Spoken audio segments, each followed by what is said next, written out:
¿Cómo están? Muy buenas noches, muy buenas noches. Yoga Bahía sí se está escuchando Estamos muy bien. El jueves en vivo, pues sí, en Diálogo Bahía, y qué mejor hablar de el libro de neurociencia jurídica en manos del experto, del licenciado Isaac Medina López, quien nos va a decir el por qué se inspiró en este libro y qué tiene que ver precisamente con estos apartados. Pues bienvenido, licenciado Isaac. Maestro Ausencio, ¿cómo está? Muy buenas noches. Muy bien. Gracias por la invitación en esta FIL 2025. Y bueno, recordarles que es un gran espacio que siempre hemos estado en Bahía. Claro. Y aprovecho para colaborar contigo también en este programa de Jueves en Vivo, donde tenemos siempre a los mejores ponentes. Así es. Y a los mejores temas. Y el día de hoy no es la excepción, porque la verdad es que estoy muy contento de estar en Bahía. Y en la FIL. Y en la Feria Internacional. Y en la FIL, donde vamos a estar hablando de un proyecto que ya lo había comentado, neurociencia jurídica, una batalla al fracaso. ¿Qué tiene que ver? Porque a mí me llamó la atención, licenciado, sobre esto de una batalla al fracaso. ¿Qué está sucediendo? ¿Qué tiene que ver esta neurociencia? ¿Es la forma de pensar o la forma en que nos estamos desarrollando? ¿Y cómo estos litigios se pueden minimizar o no llegar precisamente a llegar a estos debates o llegar a los ministerios públicos? ¿Qué sucede en este libro? A ver, platica. Exactamente. Fíjate que yo tengo 25 años como postulante, llevando asuntos, pero siempre he tenido la curiosidad de cómo se mejora el ecosistema jurídico en México. Okay. Y hemos tenido una reforma judicial, vemos que las instituciones nos marcan ciertos problemas, y conforme yo he tenido la experiencia de mi trabajo, me he dado cuenta que tenemos un problema de raíz, el tema de las emociones. Y en este libro me inspiro en el desarrollo de cómo entender nuestras emociones para no tener un problema judicial. ¿Esto qué quiere decir? En el libro hablo en el primer capítulo de la forma de los tres cerebros, el cerebro reptiliano, para los que lo están viendo, claro, el cerebro límbico y el cerebro neocórtex. Okay. Y el neocórtex es el racional, el que deberíamos de tomar las resoluciones y las decisiones jurídicas. Sin embargo, como las emociones nos embargan, a veces podemos tomar una mal decisión con un miedo, con una ira, combinando los dos cerebros, tanto el reptiliano como el límbico. Okay. Y esto nos hace ser insatisfechos jurídicamente, porque yo estoy dejándole al Estado que resuelva mi asunto, pero al Estado no le interesa tu asunto, doctor Ausencio. Okay. No le interesa el asunto de Isaac López. Es una herramienta de burocracia que lo que hace es entorpecer cómo resolver el asunto. Entonces, ¿y cómo resolveríamos entonces? Okay, en esta propuesta lo que andamos buscando es que conozcamos nuestras emociones, cómo tomar una mejor decisión, y siempre lo pongo con algo muy sencillo, el tema de un divorcio. Okay. En un divorcio, una pareja se puede tener una ruptura por una infidelidad, por un tema emocional, donde a lo mejor una de las mujeres, la dama, tiene una desilusión, una tristeza, ira, tiene emociones, y a veces, en vez de tomar una decisión racional para saber si ya se nos acabó el amor, cómo vamos a salir adelante, yo tengo unos hijos menores, alguien que me tiene que dar dinero, y muchas veces es intoxicada con estas emociones y cae en manos de personas que emocionalmente no están higiénicamente emocionales, y te combinan a que denuncies, a que empieces a demandar algo, pero es emocional, no racional. ¿Y tú consideras entonces que cuando caen a ese tipo de personajes, llámese hasta abogados, ellos qué buscan? ¿Buscan tener, o sea, a lo mejor una chamba, o buscan tener precisamente algún argumento, decir, bueno, pues me va a invitar, me va a contratar, vamos a trabajar, pero pues ellos lo están viendo en un tema monetario y no lo están viendo en un tema de emoción? Exactamente. Una de las cosas que yo hablo aquí es, la pareja tiene una ruptura. Sí. Tiene emociones, miedo, temor, ansiedad, no sé qué vaya a pasar. Pero aquí el problema es que se van juntando las emociones. Claro. Y si la mujer tiene un problema de cómo resolver el asunto y llega en manos de un abogado que no tiene una higiene mental, entonces el abogado lo que anda buscando es cómo resolver el problema de él. Sí, claro. Cómo pagar los alimentos de él. Sí, claro. Entonces, imagínate, una de las cosas que yo hablo aquí es cómo es posible que tú andes como mujer buscando a alguien que me resuelva el tema. Ajá. Y llego con un abogado que muy probable tiene más problemas que yo. Okay. Tengo un abogado que está divorciado, que no paga alimentos, que no tiene estas cuestiones. Y bueno, aquí tenemos un poquito de falla técnica, pero vamos bien. Sí, tú estás muy bajito. ¿Ya? Nosotros vamos bien, ¿verdad? Correcto. ¿Escucha? ¿Ambos? ¿El mío no? A lo mejor está algo ahí que está diciendo alguna ajustes. Okay. Ponle ahí aceptar o corregirlo, no lo saques, nada más ajústalo o permítanme tantito. ¿Ya se ajustó? Okay. No, tú ya a ver. Muy bien. Ya te dejé así por la solución.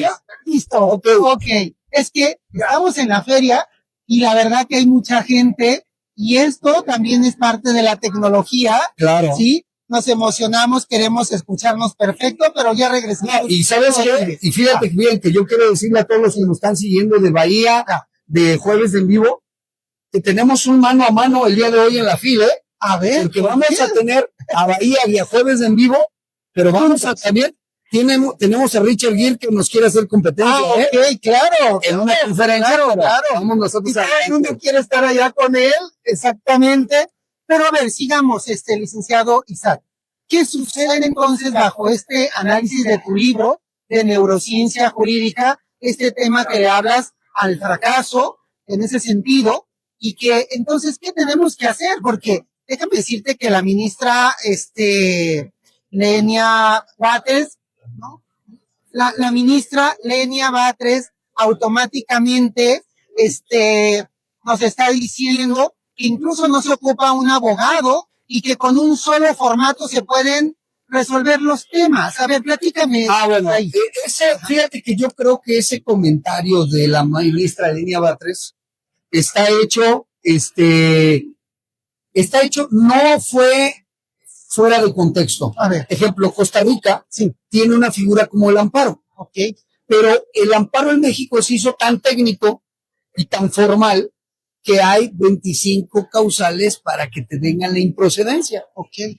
25. En Costa Rica está muy fácil. Tú llenas un cuestionario y te le dan para adelante. Entonces, lo que decía o lo que pretende decir Lenia Batres es que puede ser más sencillo que un ciudadano común y corriente de los que estamos aquí puedan realizar esa propuesta y que se le dé para adelante. Y no como en México, que el tema del amparo es muy, muy técnico. Excelente, sí, claro. Por eso qué bueno que estamos hablando de estos temas, pero sigamos a ver, ¿qué más de sustancia tiene este libro bajo tu relatoría, bajo tu análisis y bajo tu pensamiento, licenciado Isaac? Mira, te hablo entonces de la base de la neurociencia. Todas las emociones nos causan problemas. Ahorita te hablaba yo del divorcio, de los alimentos, de las denuncias falsas, de obstruir a nuestra niñez, pero todo encaja en todo el esquema jurídico. Entre hermanos, que yo creo que debes de tener alguna historia, ¿no? Que el hermano no quiso que le dieran al papá o a la mamá o quiso el otro y se regresan otra vez. Claro. Los socios que tienen problemas y los socios pues le roban dentro de las acciones y de las formas y es igual. Entonces, esto estamos hablando, gracias mi querido Karim, esto estamos hablando que la neurociencia nos da el entendimiento de la batalla al fracaso. Yo lo que ando invitando es que entendamos primero nuestras emociones para posteriormente saber qué tema tocar, hacia dónde me voy a ir y también seleccionar a un cierto nivel de abogado, que es lo que yo ando buscando. Porque si yo me voy a divorciar y voy a llegar con un abogado que tiene 3 divorcios, le pega a su mujer, no da los alimentos, hablamos de más toxicidad en esto. Y aún ese es el que lleva tu caso, que ese es el que lleva la caso. Aún más, imagínate un juez que también tiene vida, tiene matrimonio, a lo mejor no da los alimentos, a lo mejor no es una persona proba en el tema familiar y es el que te está resolviendo los asuntos. Entonces, dentro de toda esa coacción o esa fórmula, vas a tener una sentencia que no va a ser satisfactoria para ninguna de las partes, ni para mamá ni para papá, menos para los hijos. Y entonces, ¿quién ganó ahí? El abogado. A lo mejor económicamente estamos hablando. Entonces, yo lo que ando buscando en este libro es la reflexión de saber cómo voy a resolver un asunto donde al final de 3, 4, 5, 7 años voy a regresar con mi pareja, la voy a voltear a ver y le voy a decir, ¿sabes qué, gordo? ¿O sabes qué, bebé? Ya nos desgastamos 4 años, ya perdimos nuestro patrimonio. ¿Por qué no nos arreglamos? Este libro es invitarnos a que iniciemos desde aquí. Si no quieren arreglarte ya desgastado. Y que la última opción sean las autoridades que nos sirven en México. Esa es la realidad. Claro. Hay una espiral de burocracia que no vas a llevar. La autoridad no quiere que se te resuelvan las cosas y que por medio puro formalismo nada más están trabajando. Y en este caso, entonces, licenciado Isaac, lo acabas de decir desde tu perspectiva, desde este enfoque de este libro de la neurociencia jurídica, sí, pero también existen otros mecanismos como el arbitraje, cuando no llegan a acuerdo las grandes empresas, o incluso estas mediaciones que se están dando hoy dentro de este régimen jurídico, pues dices, es que yo ya soy experto en mediación para poder llegar a conciliar antes y no entrar a los tribunales. ¿Qué es la diferencia entre estas con la tuya? Ok, obviamente dentro de 30 años o 20 años, el abogado, el México como lo conocemos, pleitero, alegador, que va a ser el problema, va a desaparecer porque buscamos herramientas blandas que no nos dan las universidades. Y ahorita aprovecho para informarles en tu espacio de liderazgo que los planes de estudio de todas las universidades en México para derecho están confeccionadas desde el siglo XIX, maestro Ausencio.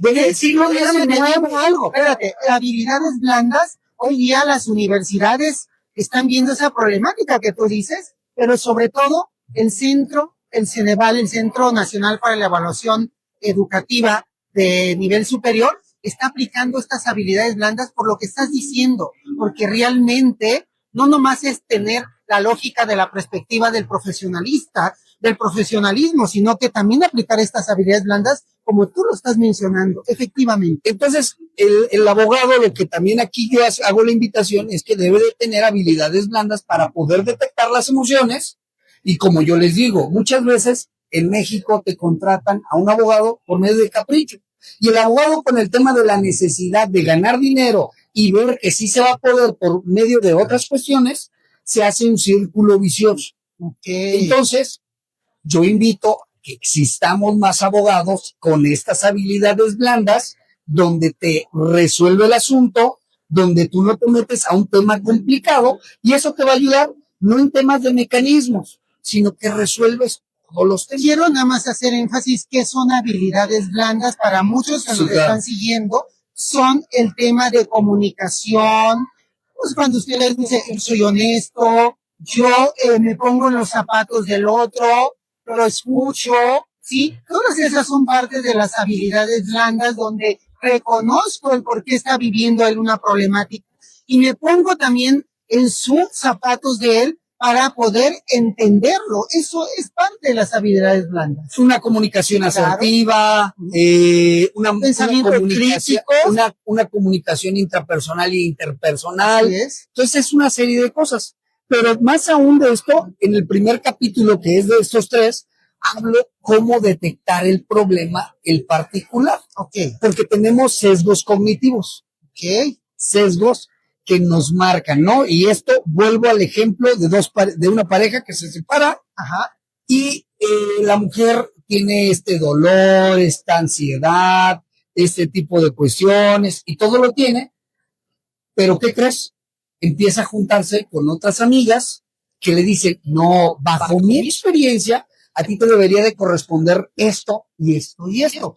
La mujer que tiene el problema empieza a hacerse un sesgo cognitivo, un sesgo de va con otra amiga y le dice no, le dice lo mismo. Entonces, esa persona, esa mujer, se convierte en un criterio donde dice, ok, todos me confirman que yo debo de tener la razón. Ajá.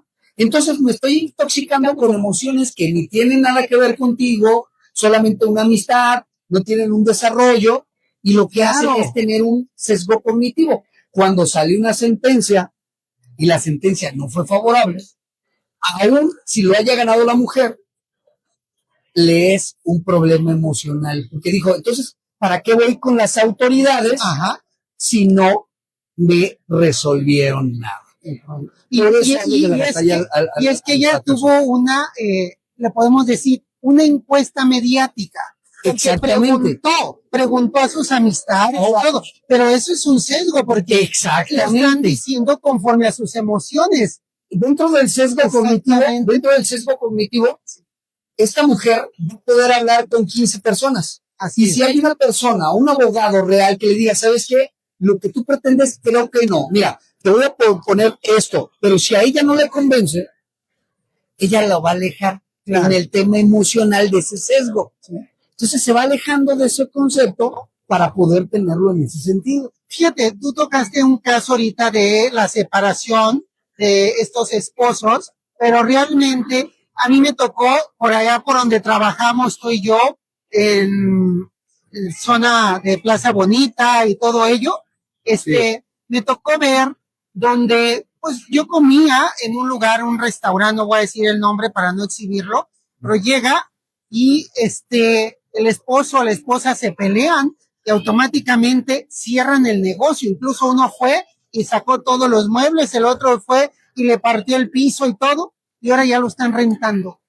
Qué emocional. Pero no tuvieron ya mobiliario, no nada, cuando podían verlo puesto llave en mano. Llave en mano es que ya está funcionando, nada más es lo traslado a alguien y estoy ganando mis dineros. Hoy tienen que reparar, hacer, y como lo acabas de decir, por emociones. Exactamente, eso es a lo que voy, y todos hemos tenido una experiencia. Mi papá, mi tío, mi hermana, mi novia, mi esto, mi lo otro. Tenemos un problema emocional. Y lo que invito a todos en este libro de neurociencia es que no vayas a las autoridades porque no te van a resolver nada. Existe una burocracia, existe un juez que no va a ver tus asuntos y va a decir, maestro Ausencio, yo creo que a usted le corresponde eso. No lo van a ver. Claro.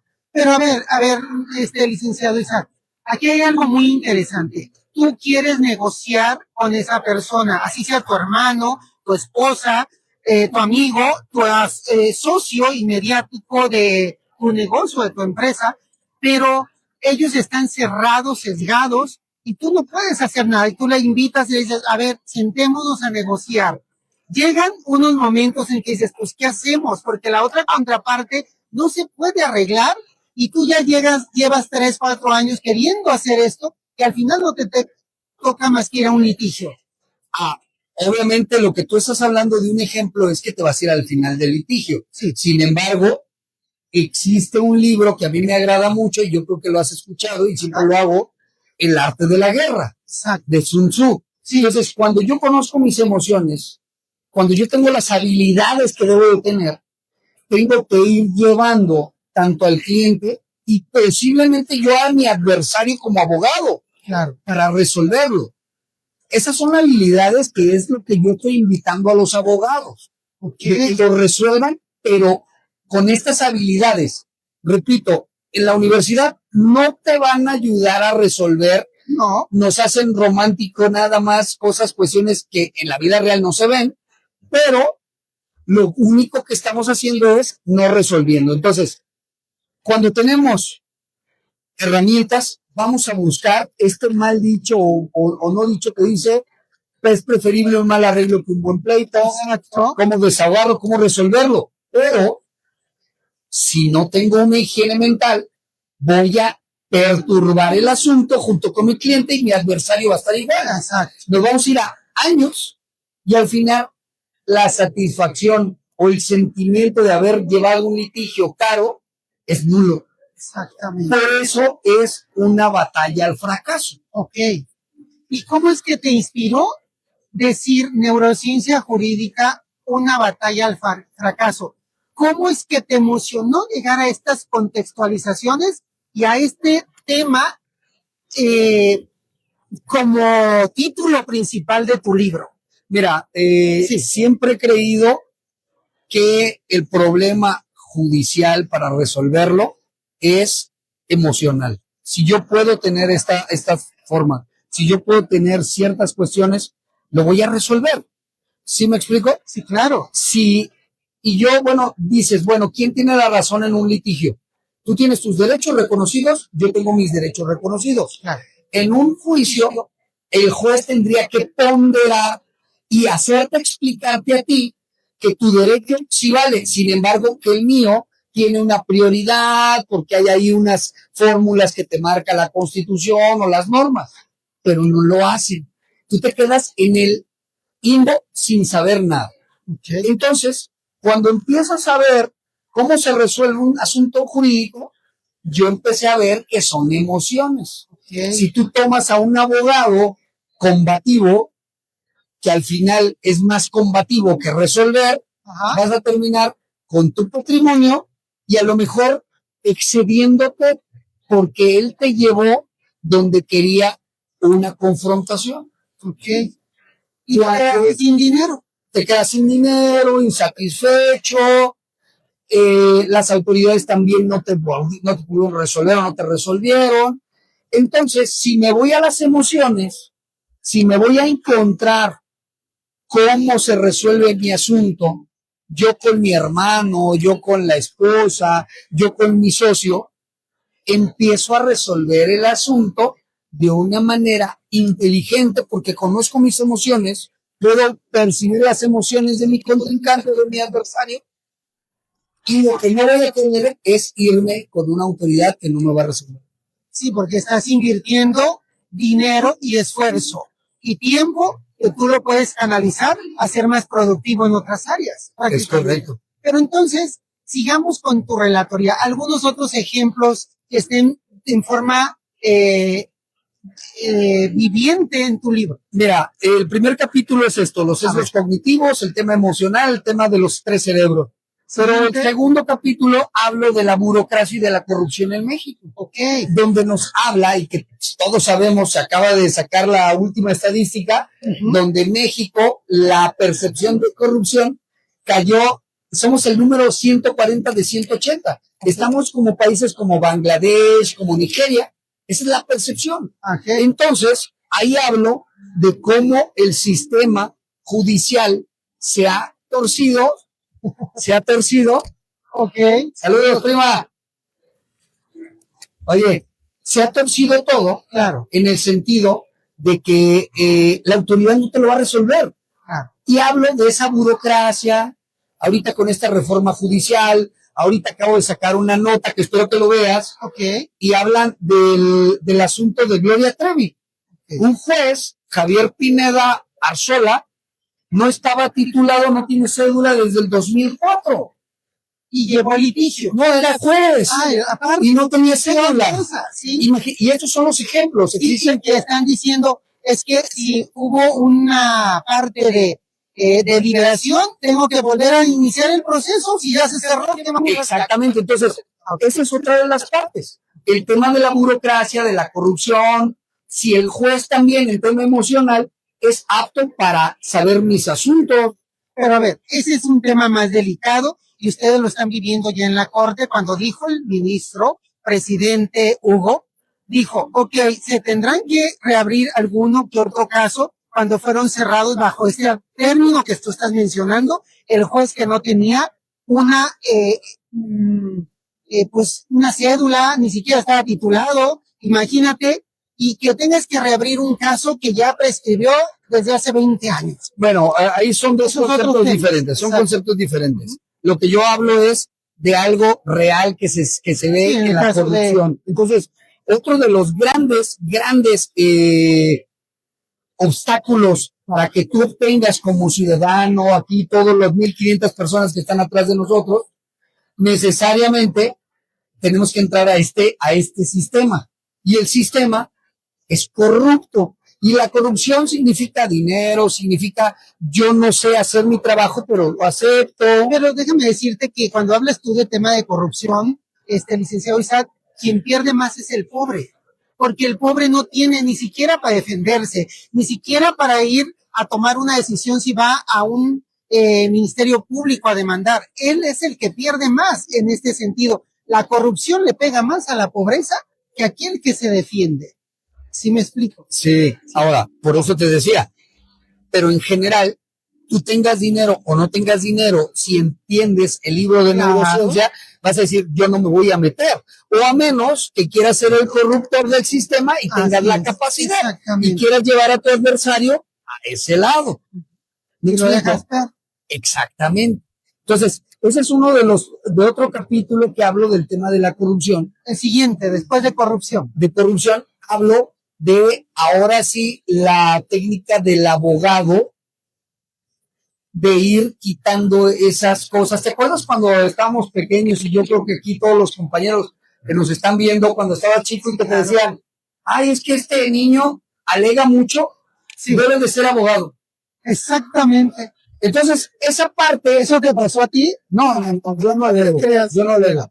Pero lo que yo creo es que es una estructura de cultura para los mexicanos, de que un abogado sea combativo, que la haga de desmadre, que la haga de problemas, que te haga todo y que digas, este es un buen abogado. Ajá.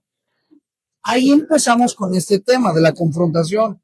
Entonces, si tú entiendes un tema emocional, si entiendes que tienes una barrera de 400 metros, obstáculos de las autoridades, yo voy a buscar emocionalmente a una persona que me resuelva, no a que me complique y que es muy probable que vaya a dejar mi patrimonio en un juicio. Y que nunca se va a resolver. ¿Cuántas veces hemos visto que se mueren las personas y no se resolvieron esos casos? Exactamente. Lo hemos visto en las redes, lo hemos comentado, 5 tomos y el asunto no se terminó y los dos adversarios murieron y luego ya están los hijos y luego están con los hijos y están con los hijos. Dime si eso no resuelve un ecosistema jurídico. Pues no lo hace. Pues no. Bueno, ese es parte del otro capítulo. ¿Cuántos capítulos tiene? Mira, este libro tiene 15 capítulos. Hablo del tema de la procrastinación judicial. Okay. Aquí tengo algunos colegas que manejan materia penal. Que nos están viendo y que les digo, y que les digo la procrastinación judicial. México tiene un problema de procrastinar un proceso. Entonces, en materia penal, llegan y lo meten a la cárcel o queda como prisión preventiva y dura años en resolver el asunto. Claro. Entonces, no, que la corte y que la prisión preventiva oficiosa es excesiva. Pues sí, tú imagínate que ahorita uno de los ejemplos más claros es el asunto de Colosio. Ajá. Que, ¿cómo se llamaba el tirador? ¿Cómo se llama el que estaba detenido? Aburto tiene 30 años detenido. 31 años. No, deja de eso. Pero estaban viendo a ver si había una reposición. Imagínate 30 años y que no esté sentenciado. Acaban de detener a una persona de ese mismo asunto como segundo tirador después de 31 años. Hazme favor, ¿existe justicia? Decía un romano, Cicerón, Platón también lo decía, que una justicia tardía ya no es justicia. Pues no. Entonces, en México tenemos una procrastinación judicial. Tenemos personas detenidas 17 años sin tener sentencia. ¿Y les ofrecen algún, después de que dices, ya él no tuvo la culpa, un remedio, dicen, que un remedial, o qué les ofrecen? No, tendrías que mandar el Estado, pero... Gracias, la regué. Sí. Y económicamente tendrías que hacer una serie de cosas que en México no está. Continuamos con otro capítulo, de los 15 que están tengo el tema los representativos de la codificación judicial. Okay. ¿Cuál es la codificación judicial? Pues bueno, hay jueces que duran 20 años y tienen un sesgo como cualquier ser humano, tiene emociones y tiene un sesgo cognitivo. Y el secretario que duró 10 años trabajando conmigo, yo como juez de 30 años, tú tienes mis pensamientos. Claro. ¿Sí me explico? Sí, claro. Tú tienes mi forma, mi escuela. Sí. Y la codificación, lo que andamos buscando es decodificar. Tú como secretario tendrías que ser libre y no tener que sentir mis cosas. Exacto. Ya estás comunicando a lo que te formaron y ya no tienes pensamiento libre. Ya es un pensamiento, pues no se puede decir que amañado, pero es un pensamiento que te formó. Para bien o para mal, pero te formó alguien que no sabe si está bien o mal. Exacto. Entonces, esos son los temas muy graves. La codificación de los intereses. Los invito a escuchar el libro, por favor. Sí, ya nos dirá dónde va a estar, si está en línea, si está ya físicamente, pero es un gran libro a quien los invitamos a hablar de la neurociencia jurídica. Oye, y estoy negociando con Alex Lobel del TRI a ver si lo va a vocear el libro. Okay. Continuamos otro de los capítulos. Entonces, si te fijas, estoy hablando de muchos problemas que tenemos. Claro. ¿Y cómo lo resolvemos? Pues lo resolvemos de una manera que si yo puedo entender el libro, voy a empezar a resolver mis asuntos, ¿no? Con mi familiar. Tengo también un capítulo muy importante que es cómo el pensamiento de los sesgos cognitivos, como el efecto halo, o halo, que se le llama, en donde yo ya me casé con una idea y yo ya no la quiero soltar. Yo ya tengo una idea y a mí me dijo mi comadre que mi esposo me tiene que dar 45,000 pesos mensuales. ¿Pero qué crees? El esposo gana 10,000. ¿Y de dónde sacó esas puntas? Porque eres un sesgo de confirmación que muchas veces le hacen creer y se quedan con la idea. Pero hay otros que dicen, híjole, mira, tu esposo mejor decidió no ir a trabajar en tal de que no me dé pensión. Esa es otra de las cosas, es emocional. Sí. A mí me ha tocado muchas veces saber que el varón que está obligado dilapida sus bienes, los cambia a nombre de su mamá o hasta del compadre. Y se sale hasta del trabajo. Se sale del trabajo para no pagar. ¿Qué estamos hablando de eso? Sí. Son emociones. ¿Me explico? No es un tema. Ya lo tenemos en materia penal, ya lo tenemos en materia laboral, ya lo tenemos en materia... Platícame, también hubo un ministro que pasó por esa circunstancia con sus hijos, no les quería dar dinero. Muchos funcionarios tienen esa característica. Entonces, dime si tienen la calidad moral de poderme juzgar a mí. Cuando realmente están al revés, ellos aplicando la justicia. Exactamente. Entonces, por eso hablo de un sistema que no hay cómo resolverlo. Así es. Ese es el tema. Entonces, en este libro trato de abordar problemas reales con ese tema. Entonces, hablo también de una inocencia procesal. Okay. Esa figura de la inocencia procesal a mí me gusta mucho porque creemos, tú, yo, cualquiera de los que están aquí, que si tengo un problema y voy a acudir con una autoridad, la autoridad va a decir, ya llegaste, déjate lo resuelvo. ¿Crees que así sucede? No. Entonces hay un tema de inocencia procesal. Me acaban de robar las baratas del carro. No, déjame, voy a fiscalía para que me lo agarren. No, hay tanto trabajo. Y lleva 3 años y no lo van a resolver. Ni siquiera quién fue. No lo van a resolver. México está olvidando a las víctimas. Eso es algo que, aunque estén aquí todos los de la corte y volvamos a hablar, porque hablan romanticismo como novelas, te das cuenta que las víctimas siguen estando lejos. No se les resuelve. Entonces, pero ellas creen que en vez de ir a resolver el asunto con el esposo, que si les daba 3,000, pues a ver si me pagas 3,500 y ver cómo la sobrellevo, me voy con una autoridad con una inocencia procesal, que creen que el juez le va a ordenar que me pague 40,000. Claro, pues no, pues está desfasado. Así es. Licenciado, a ver, vamos muy bien en tu análisis de este libro tan interesante como es la neurociencia jurídica. Ya llevamos 8, yo creo unos 7, 8 capítulos, ¿sí? Pero también me llama la atención en el tema del Estado. Hoy ustedes se dan cuenta, diario sales a trabajar y a veces ni siquiera llegas ya a tu casa. Entonces, para garantizarnos el Estado la seguridad, porque el Estado, al yo estar en mi territorio, nací aquí, me tiene que garantizar la seguridad. Y si no me la garantiza y a mi hijo lo, pues ya pues, desaparecieron, ¿qué tengo que hacer? Porque, ¿cómo demando al Estado? ¿Quién me va a pagar por él? No sé si hables de estos temas también en este libro de neurociencia. Mira, porque el Estado está ahí, mira, tiene que garantizar. eso es algo muy interesante. A ver. Si tú tuvieras una historia o algo que pudiéramos hablar, donde en cualquier parte de la historia de la humanidad se llevó a cabo la protección del Estado hacia el gobernado. Así es. No existe. Entonces nada más está de letra. Claro, por eso es romántico. Por eso es una constitución donde te platican que tus derechos serán garantizados. Por eso tenemos un Estado fallido de seguridad. Que es el romance. Por eso tenemos lo apliquemos con lealtad, seguridad, honestidad, principios y todo eso. Dime dónde lo has escuchado en la historia. Pues ningún Estado te lo garantiza. Entonces, desde ahí traemos una consecuencia. Estamos en un Estado de derecho fallido. Claro. Estamos en un Estado de seguridad fallida. ¿Qué es lo que tenemos que hacer? Tratar de resolver dentro de nuestra capacidad. Claro, lo que tú estás hablando es de un impacto de delincuencia, porque déjame decirte, México tiene la delincuencia más peligrosa en el mundo. En el mundo. No existe otra delincuencia como la que nosotros tenemos. Segundo, tenemos un Estado de Derecho que no sirve y las instituciones no sirven. Entonces, ¿qué tendrías que hacer tú?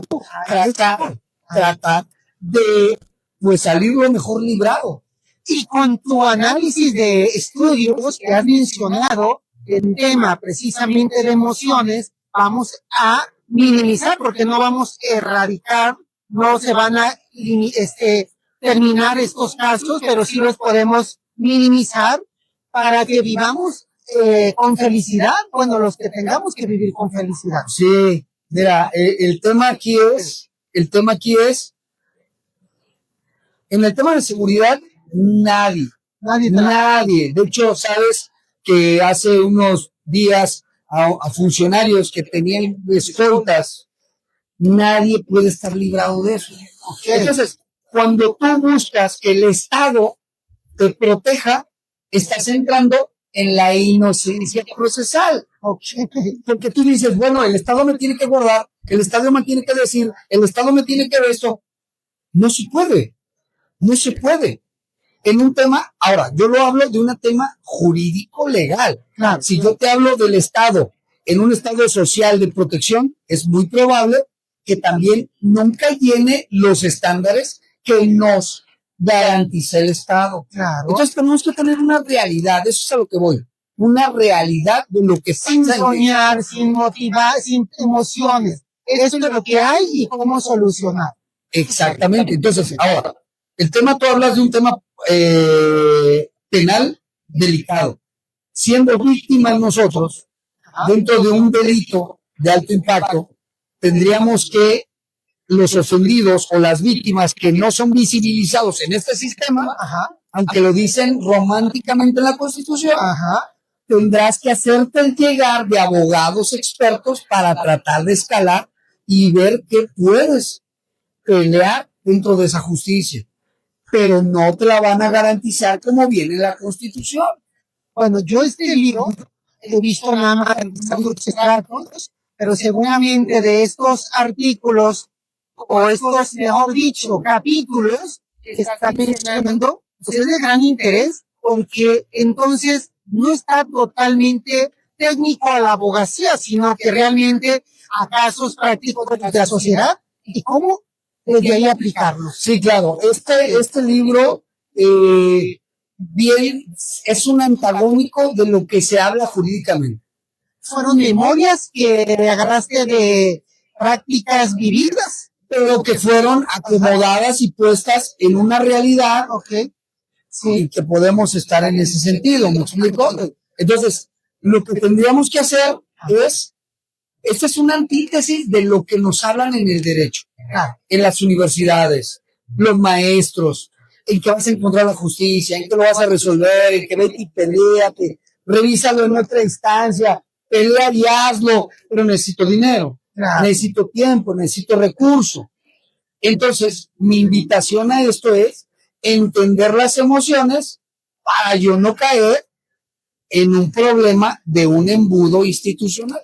Sí, porque esta parte que estás mencionando de embudos institucionales lo que va a hacer es que tus asuntos se van a volver más gorrosos, más problemáticos y pues, como dices, por eso es que existen muchos abogados que te llevan a que nunca se terminen porque pues ya les encantó tener un salario. Ese es otro de los capítulos, o dentro de los capítulos de los abogados, que es lo que hablo.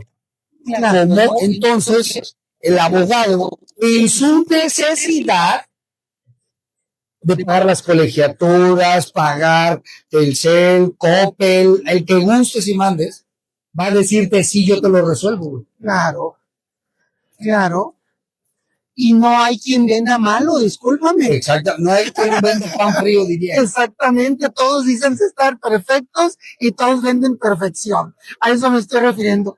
Algo más de tus puntos relevantes de estos capítulos que nos quieras profundizar en esta charla que tenemos en vivo, licenciado Isaac. Mira, aquí el tema es, yo invito a la reflexión de no entrar en un tema de justicia, de no entrar en un tema de justicia, en entrar en un tema de cómo entender la situación de las emociones, pero lo principal es que entendamos nuestras emociones.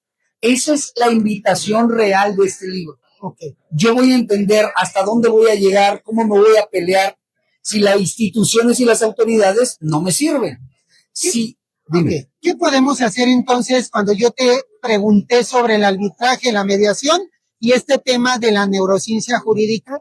¿Qué nombre le podemos dar más corto? Porque el otro le decimos, hay arbitrajes entre las empresas, hay mediaciones entre nosotros, pero ¿de qué otra forma le podemos decir con una sola palabra a el tema de tu presentación del libro de la neurociencia jurídica? Bueno, pues resolver el asunto. Yo diría una palabra real en el libro de Sun Tzu de El arte de la guerra. La mejor batalla es la que no se hace, la que no se pelea. Esa es la mejor batalla. Ahora, en la final de ese libro, que es escrito desde hace 5,000 años, nos habla y nos dice que vencer a tu enemigo sin librar batalla alguna, es el arte de la guerra. Convencerlo, llevarlo, analizarlo para ponerlo en un punto donde tú vas a negociar lo que tú quieres para resolver. Fíjate, ahorita me motiva tu reflexión, licenciado Isaac, porque muchas veces me dicen, jale, te pasan muchas historias y ahí estás avante. Yo no pasaría por toda esa catarsis y le digo, es tu pensamiento con el mío y ve dónde voy yo. ¿Y tú dónde estás? Y vas a dejar desgaste económico, emocional, y tú tienes que trabajar. Y así vives. Y ahora también te lo voy a decir, los métodos alternos, la solución de los conflictos, viene en un principio del Evangelio, según San Lucas 12:58, y se dijo, 12:58, decía Jesús que cuando van dos adversarios, le dice, arréglate con el adversario antes de que te lleven con el juez y el juez te ponga con el carcelero. Porque si tú no te arreglas yendo caminando, o sea, mediando las autoridades, vas a acabar en prisión y vas a acabar pagando el último centavo que debes. Entonces, hasta en la Biblia, en nuestros evangelios, hay una reflexión de llegar a una mediación. No te metas en problemas con las autoridades, porque va a haber una tercera persona con otras emociones, con otros puntos, con otras cuestiones, y al final, y con mayor poder adquisitivo, porque también influye, y sin interés de que te quiera resolver a ti. Entonces, el tema de la justicia en México y durante mucho tiempo, ¿cuál es el tema de la justicia? La justicia divina. Dios es justo. Entonces, si la Constitución me dice que yo tengo mis derechos, yo tengo que ser justicia. El juez tiene que darme la justicia a lo que yo quiero. Y no es cierto.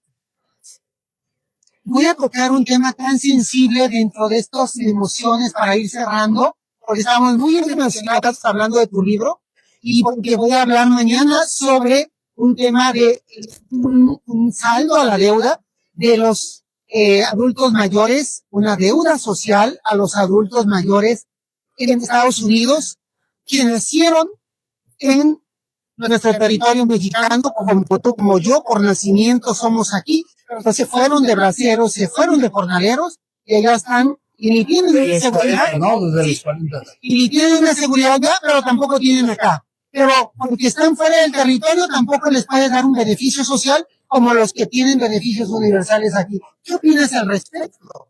Bueno, pues ese es un tema añejo que viene de administraciones, estas personas que vienen braceros, lo que yo tengo entendido es que desde los años 40, estamos hablando de 80 años. ¿Y que no tuvieron un beneficio social allá ni acá? Entonces, en reflexión de mi libro, ¿qué te pudiera decir?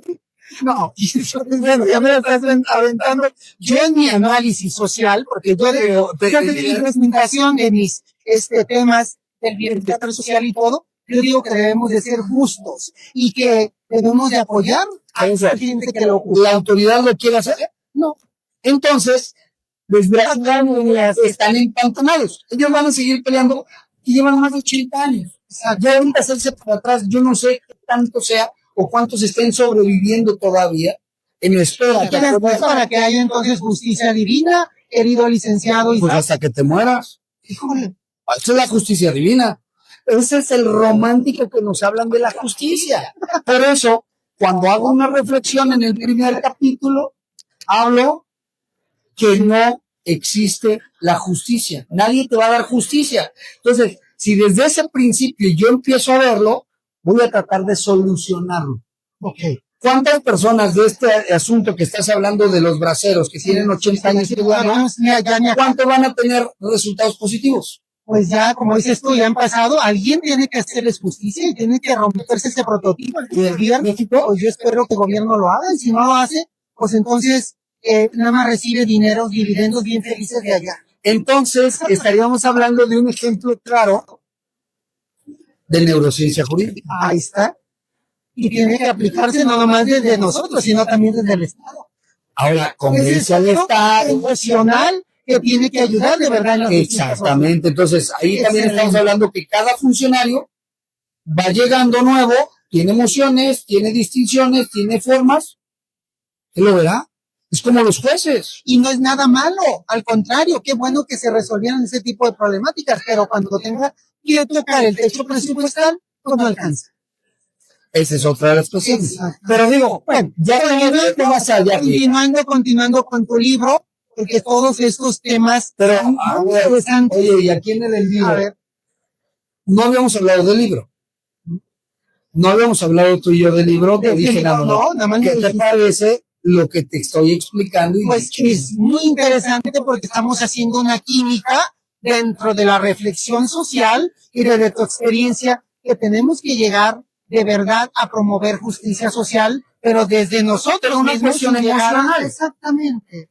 Porque también, ¿de qué me sirve que exista un instituto de métodos alternos y la persona que el director pues, no tiene una higiene mental? No sabe, está cobrando.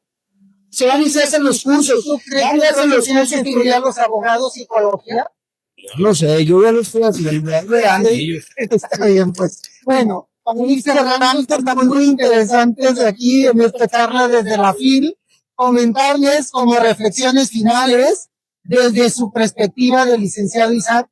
La verdad le agradezco un gran libro, Neurociencia Jurídica. Espero que ya alguna de las editoriales se formen para poderlo llevar a cabo a una edición formal, porque la verdad, hablar de estas historias y estos temas, no quien sea los habla como los habla directamente desde el Estado libre, desde el conocimiento desde la abogacía del licenciado Isaac. Y lo felicito, pero también por estar en nuestras redes de Dialoga, porque ya es un referente con nosotros, pero ser el primero en presentar este libro, esta propuesta, la verdad que me siento satisfecho que haya sido de verdad un top y que Dialoga lo impulse esta propuesta con él. Así es. Muchísimas gracias, final. maestro. Pues mensaje final es, ¿cuál es la mejor batalla? La que se evita. Excelente. Y si es legal, evítenla a toda costa. Y si no lo pueden evitar, pues háblenle al licenciado Isaac López Medina. Excelente. ¿Qué les parece? Excelente, pues ahora sí. Y gracias al público. Gracias a todos, Un hermano. aplauso a todos. Maestro, gracias. Gracias por estar interesados en el evento. Gracias. Gracias. Gracias.